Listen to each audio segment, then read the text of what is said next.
unlikely group had.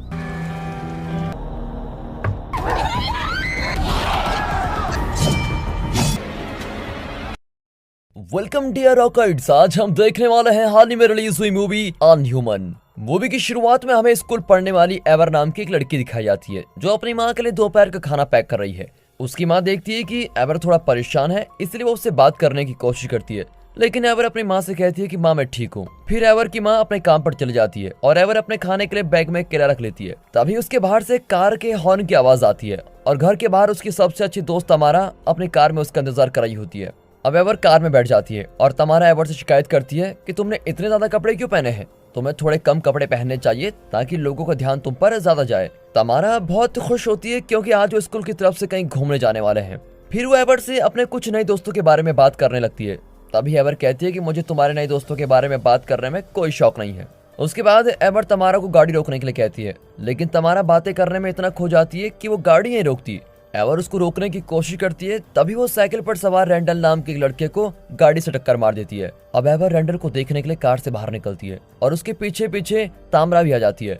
Randall बहुत गुस्से में होता है क्योंकि वो लगभग मरने वाला था, लेकिन जैसे ही वो तमारा को अपने सामने देखता है तो वो शांत हो जाता है। एवर रैंडल की गिरी हुई चीजों को उठाने में उसकी मदद करने लगती है, लेकिन रैंडल उससे कहता है मुझे कोई मदद नहीं चाहिए। वो तमारा से बात करने की कोशिश करता है, लेकिन अचानक से कोई उसके ऊपर कोल्ड ड्रिंक फेंक कर मार देता है। डैनी और हंट रैंडल के ऊपर कोल्ड ड्रिंक गिरी हुई देखकर हंसने लगते हैं।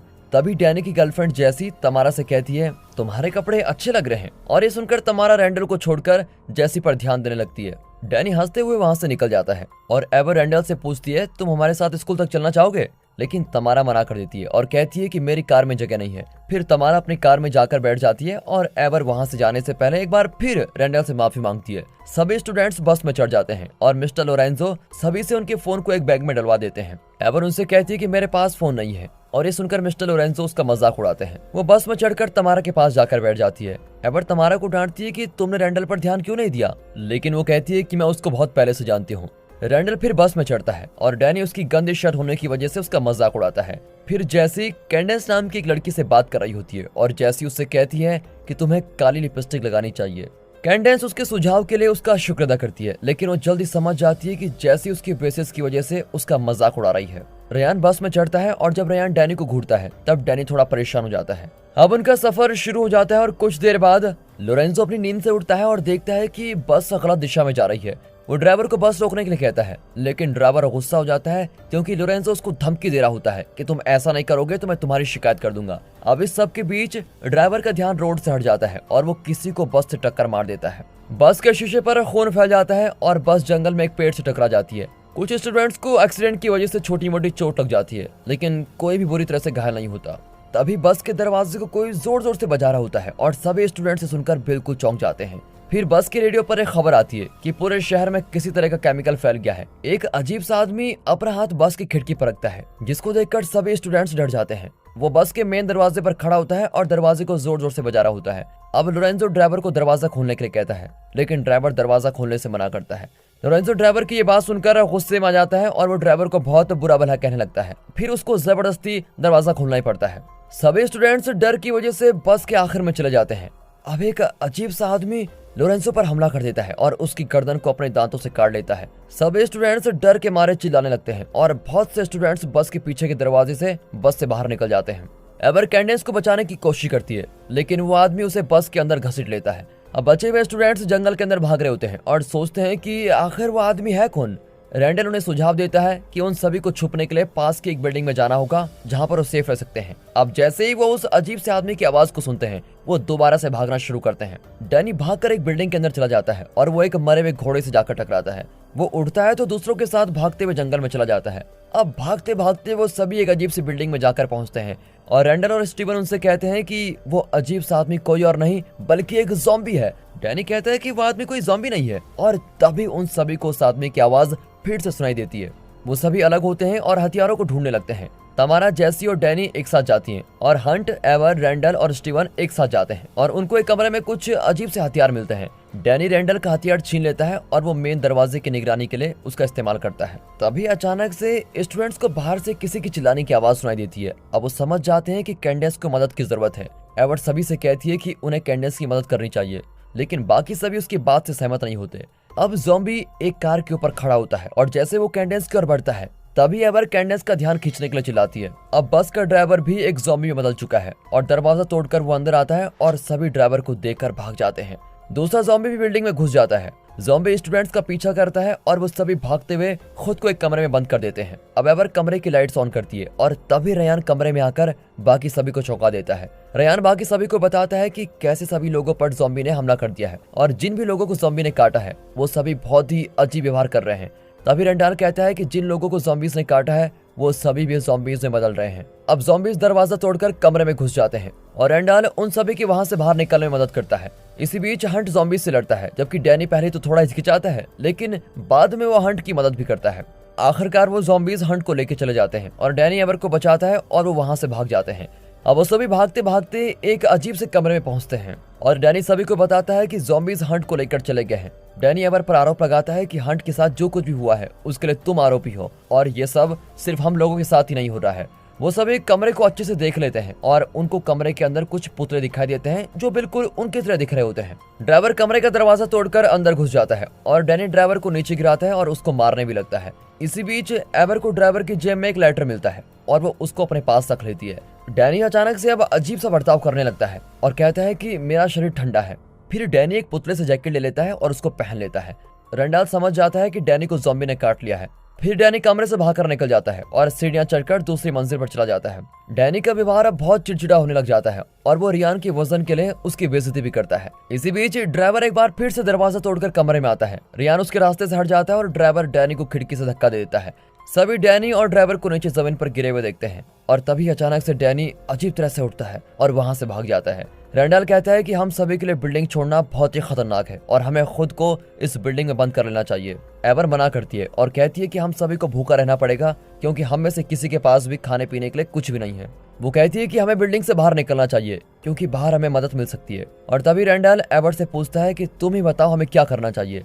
एवर कहती है कि हम सभी को मिलकर ज़ॉम्बीज को किसी तरह से बिल्डिंग की एक तरफ ले जाना चाहिए और बिल्डिंग के दूसरी तरफ से भागकर निकल जाना चाहिए। लेकिन रेंडाल एवर पर चिल्लाता है और कहता है तुम्हारा दिमाग खराब हो गया क्या और तुम हम सबको जान से मरवाओगी, बस और कुछ नहीं। लेकिन एवर भी रेंडाल की बात सुनने से मना कर देती है और वो आग की मदद से ज़ॉम्बीज को अट्रैक्ट करने का प्लान बनाती है। उसी रात एवर स्प्रे के कुछ डब्बों को इकट्ठा करती है और उनमें लाइटर की मदद से आग लगा देती है। एवर उनको एक वैन के ऊपर फेंकती है जिससे वैन में आग लग जाती है और एवर भागकर फिर तमारा के पास जाती है। तमारा कहती है कि तुम्हें बिल्डिंग से बाहर नहीं जाना चाहिए, लेकिन एवर उसकी बात नहीं मानती और वहां से चली जाती है और स्टीवन भी उसके साथ जाने का फैसला करता है। स्टीवन एवर से पूछता है कि अगर जंगल में और ज़ॉम्बीज आ गए तब क्या होगा। तब एवर उससे कहती है कि हमारे पास कोई और चारा भी नहीं है। फिर दोनों चोरी छुपे बिल्डिंग से बाहर निकलकर जंगल में बस के पास पहुंच जाते हैं। स्टीवन एवर की बस में चढ़ने में मदद करता है। एवर बस के अंदर रेंग कर चल रही होती है और तभी उसके सामने से खून से सना हुआ हाथ आता है। हालांकि एवर उस बैग तक पहुंच जाती है जिसमें फोन रखे हुए होते हैं, लेकिन वो देखती है कि सभी फोन टूट चुके हैं। अब ये देखकर वो बहुत ही उदास हो जाती है क्योंकि अब कुछ नहीं किया जा सकता। तभी स्टीवन उसके बगल में बैठता है और कहता है तुम बुरा मत मानो, मैं जानता हूँ कि तुम कैसा महसूस कर रही हो। फिर कुछ देर उससे बात करने के बाद एवर उससे किस करने की कोशिश करती है, लेकिन स्टीवन हिचकिचाता है क्योंकि उसे लगता है कि उसके मुंह के अंदर से बदबू आ रही है। दोनों किस करने वाले होते हैं तभी एवर की नजर रेडियो की ओर जाती है। एवर रेडियो चैनल बदलकर ये जानने की कोशिश करती है कि अभी तक बाहर की हालत कैसे हैं। तभी गलती से वो रेडियो में लगी एक टेप को चला देती है जिसमें वही आपातकालीन स्थिति के बारे में न्यूज चल रही होती है जो उन्होंने पहले सुनी थी। तभी स्टीवन एक अजीब से केमिकल का इंजेक्शन एवर की गर्दन पर मार देता है। अब एवर को चक्कर आने लग जाते हैं और वो जमीन पर ही गिर जाती है। इसी बीच स्टीवन उससे माफी मांगता रहता है। रेंडल बस के अंदर आता है और स्टीवन से बात करता है। अब दिखाते हैं कि इन दोनों ने क्या प्लान किया था। कुछ हफ्ते पहले रेंडल स्टीवन को बताता है मेरे पास एक योजना है जिससे हमें जितने भी बच्चे परेशान करते हैं वो हमें फिर कभी परेशान नहीं करेंगे और हम दोनों को सभी हीरो मानेंगे। वो दोनों बिल्डिंग में अपनी योजना बनाना शुरू कर देते हैं और रेंडल स्टीवन को बताता है मैंने हम दोनों की मदद के लिए चिप नाम के एक आदमी को काम पर रखा हुआ है। फिर चिप बस के अंदर आता है और अपना मास्क उतारता है। उन दोनों ने मिलकर पुतलों को बिल्डिंग में रखा और बस का ड्राइवर भी उसकी योजना में शामिल था। अब एवर समझ जाती है कि ये ज़ॉम्बीज नहीं है, लेकिन चिप बाकी स्टूडेंट्स को एक अजीब सी दवाई की मदद से काबू कर रहा होता है। अब एवर को याद आता है जब तमारा ने रेंडल को कार से टक्कर मारी थी तभी रेंडल के बैग से कुछ चीजें गिरी थी और उसकी कॉपी में कुछ अजीब तस्वीर भी बनी हुई थी। अब यहाँ स्टीवन रेंडल और चिप पर चिल्लाता है क्योंकि उनकी योजना की वजह से बस का ड्राइवर मारा गया। चिप उनसे कहता है कि मैं अपना काम कर चुका हूँ और सभी स्टूडेंट्स को मैंने एक पिंजरे में बंद कर दिया है। सभी स्टूडेंट्स हमारी योजना के बारे में जानते हैं, इसीलिए हमें सभी स्टूडेंट्स को जान से मारना होगा ताकि हम में से कोई जेल न जाए। रैंडल और चिप बस से बाहर चले जाते हैं और रैंडल स्टीवन से कहता है कि तुम एवर को जान से मार दो क्योंकि अब वो हमारी योजना के बारे में सब कुछ जानती है। फिर रैंडल और स्टीवन वापस चले जाते हैं और चिप बस के अंदर ड्राइवर की सीट पर बैठ जाता है। एवर बेहोश हो जाती है और लोरेंजो उससे कहता है कि एवर, अगर तुमने जल्दी कुछ नहीं किया तो चिप तुम्हें जान से मार देगा। अब यहाँ रैंडल दरवाजा खोलता है। बाकी सभी स्टूडेंट्स पिंजरे में बंद होते हैं और जिस दवाई का इंजेक्शन उन्होंने दिया होता है वो अब खत्म हो गई है। एवर रेंगते हुए बस से बाहर निकलने की कोशिश करती है लेकिन चिप उस पर हमला कर देता है। लोरेंजो उसको याद दिलाता है कि तुम हार मत मानो, तुम्हें ही अब कुछ करना पड़ेगा। फिर एवर अपने सर से चिप को टक्कर मारती है और एक बड़ा सा रेडियो उठाकर उसके सर पर मार देती है, जिससे वो वहीं पर मर जाता है। स्टीवन एक बार फिर से स्टूडेंट्स को दवाई वाला इंजेक्शन लगा देता है और रैंडल उस कमरे से बाहर चला जाता है। तमारा रैंडल के पास जाती है और वो तमारा को बताता है कि ज़ॉम्बीज ने एवर को मार दिया है। बेचारी तमारा रोते हुए उसको गले लगा लेती है और रैंडल उसको शांत करता है। रैंडल तमारा से पूछता है कि बाकी बचे हुए स्टूडेंट्स कहाँ पर हैं। तब तमारा बाकी बचे हुए स्टूडेंट्स को ढूंढने में उसकी मदद करती है। इसी दौरान एवर उठकर बस से बाहर निकलती है। एवर बिल्डिंग की ओर भागती है ताकि वो रैंडल और स्टीवन को बाकी स्टूडेंट्स को मारने से रोक सके। यहाँ रैंडल बाकी सभी को बता देता है, मैंने ज़ॉम्बीज को एक कमरे में बंद कर दिया है और हम सभी को जिंदा रहने के लिए उन्हें मरना होगा।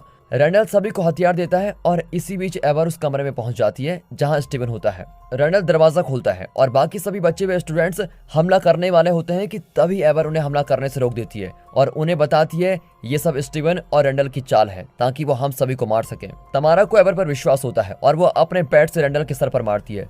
स्टीवन एवर की पीठ पीछे इंजेक्शन मारने की कोशिश करता है लेकिन डैनी और बाकी सभी उसको पकड़कर पिंजरे में खींच देते हैं और उसको खूब पीटने लगते हैं। रैंडल उठता है और अपनी तलवार से एवर पर हमला कर देता है। तभी एवर एक लोहे के डंडे से अपने आप को बचा देती है और तमारा एवर की मदद करने के लिए भाग कर आती है। फिर रैंडल तलवार की मदद से उसके बेड को ही तोड़ देता है और वो उनको मारने वाला होता है कि तभी डैनी बीच में आ जाता है और उसे तलवार लग जाती है। अब जैसी लोहे के डंडे को उठाती है और रैंडल के सर पर जोर से मारती है। रैंडल फिर दोबारा उठता है और इस बार एवर दवाई के इंजेक्शन उठाती है और रैंडल के सर पर बहुत सारे इंजेक्शन मार देती है।